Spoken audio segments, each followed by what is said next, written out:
I swear by the akolanga omukugu mu kukyusa ebiwandiiko by'ettaka Pamela Yebale atunudde ebiwekete munnamateeka w'akakiiko akakola ku kunoonyereza emivuyo egyetobeka mu kukozesa obubi ofiisi wamu n'okulya enguzi okwetobeka mu kukola oluguudo lwa Hoima Kayisitonya olwatandika okukolebwa mu mwaka gwa 2011.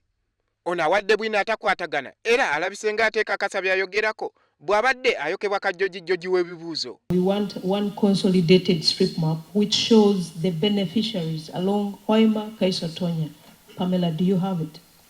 Yes, it will be in this third one.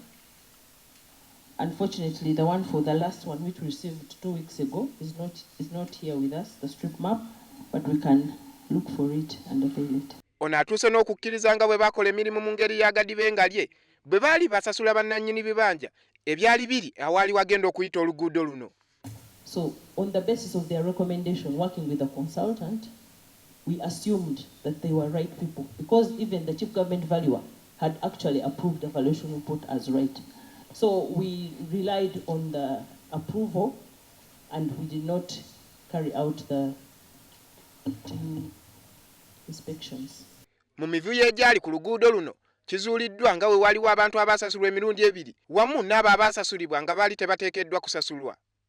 As of 2013, I should say, 2013 when we paid, this one is, some of the people here are people who are injuriously affected, like a house cracked or a channel is going into your house. So most of these people would still be in this report, but we can get... It is my understanding that beneficiaries are based on coinage. Yes, they are. Is that correct? That is true. Era kizuuliddwa nti ssaababalizi w'ebitabo bya Unra Ttaka ategeezezza akakiiko kano ng'assa mu nkola ebiragiro bya ssaabawolereza wa gavumenti yawa endowooza ye nga kampuni ya Mapcon bw'etatuukiriza mirimu gyayo nga yali yeetaaga kuwerebwa. On the compensation be carried out by Unra internal audit. Number 4, forward details to CIID and IGG for further investigation.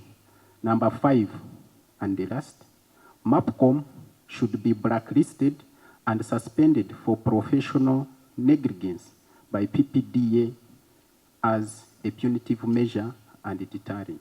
Akakiiko kano kakulirwa omulamuzi Catherine Bamugemereirwe nga kagenda mu maaso okukunya abo bonna abateeberezebwa okuba nga bakola emivuyo mu kuddukanya emirimu gy'ekitongole kya Unra. Andrew Kagwa, WBS TV, Kampala.